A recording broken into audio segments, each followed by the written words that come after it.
सच दिखाते हैं।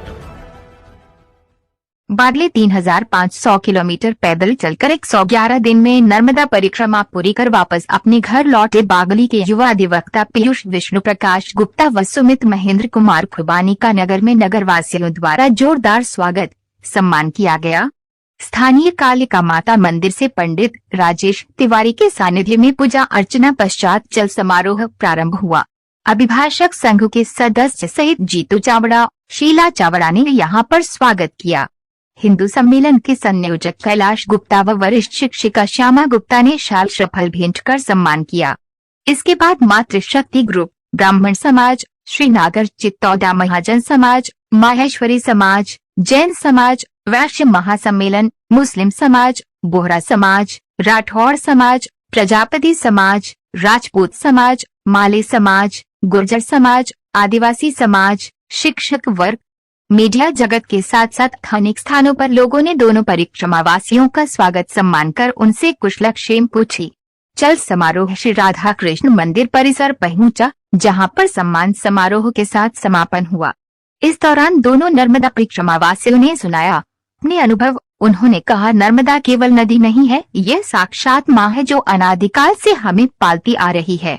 नर्मदा के दर्शन मात्र से मन को जो सुकून मिलता है उसका कोई मूल नहीं है। जगह जगह नर्मदा किनारे बने आश्रमों में जो नर्मदा भक्त को सेवाएं दे रहे हैं वे इंसान के रूप में साक्षात भगवान समान है। वास्तव में जंगलों में रहकर उनकी सेवाएं बहुत बड़ा त्याग है। दोनों परिक्रमा वासियों ने सभी से अनुरोध किया कि जीवन में एक बार नर्मदा परिक्रमा अवश्य करें, पैदल नहीं हो तो वाहन से करें। इस दौरान परिक्रमा वासियों के माता पिता का भी सम्मान किया गया। कार्यक्रम का संचालन शिक्षक बारिश अली ने किया। स्वागत भाषण अनुराग गुप्ता ने दिया एवं आभार समाज के कोषाध्यक्ष कैलाश गुप्ता ने माना। इस अवसर पर नगर के सर्व समाज के वरिष्ठ जनवरी एवं बड़ी संख्या में मातृशक्ति भी मौजूद रही। तो एक व्यक्ति से पूछा, मैं भाई दुकान कहाँ मिलेगी? तो बोले भैया सबसे ऊपर ही दुकान मिलेगी, आपको रास्ते में कोई दुकान नहीं मिलेगी। वो तो चढ़ाई बहुत खड़ी चढ़ाई है बिल्कुल पांडव की। जब चढ़ते गए तो हमने सोचा भूख लग रही है, काम करते बैठ जाते हैं। और उस टाइम पे सिर्फ दिल से ये सोचा था कि यार नर्मदा माँ कुछ भी खाने के लिए भेज दो, बस भेज दो, कुछ भी भेज दो। तो आप मानोगे नहीं, मतलब सब अपने अपने व्यस्त, सब गाड़ियाँ तो निकल रही थी और एक बस ऊपर से आती है और उसका ड्राइवर एक पूरी थैली केले की निकाल के और हमारे हाथ में दे देता है, बोलते ये लो आप। मतलब हम खुद सोच के पड़ जाते हैं कि मतलब ऐसा क्या हुआ है। तो माँ कभी भी अपने बच्चों को भूखा नहीं रहने देती है परिक्रमा में।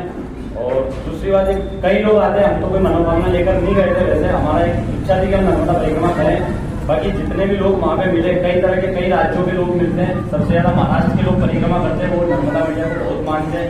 वहाँ के संतों ने भी बहुत सारी पुस्तकें बांटी हैं, पुणे में, मुंबई में, और अच्छे अच्छे जो मतलब बड़े बड़े बिजनेसमैन हुए, कोई प्रशासनिक अधिकारी हुआ, वो भी परिक्रमा में आपको मिलेंगे। आप सोच भी सकते हो, कोई मजिस्ट्रेट मिल रहा है आपको परिक्रमा में, वो भी पैदल परिक्रमा आ जाती है और वो तुरंत जवाब जो है आवाज दे देते कि बाबा जी इधर से नहीं, इधर से जाओ, आप गलत जा रहे हो।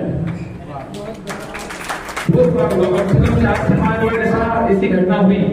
कई बार खाना भी नहीं मिलता, बस शाम को सोचना पड़ता है कि भाई आज ये चीज चाहिए, जैसे गन्ने का रस चाहिए तो मैया कहीं ना कहीं शाम तक व्यवस्था आपकी ऐसी कर देगी कि आपने भी नहीं सोचा होगा। एक बार की घटना है अपने सियाराम बाबा का। मैंने सियाराम बाबा हम पहुंचे और मैंने सुमित भैया से पूछा, मैंने भोजन अगर अपने को पाना है तो अपन पा लेते हैं।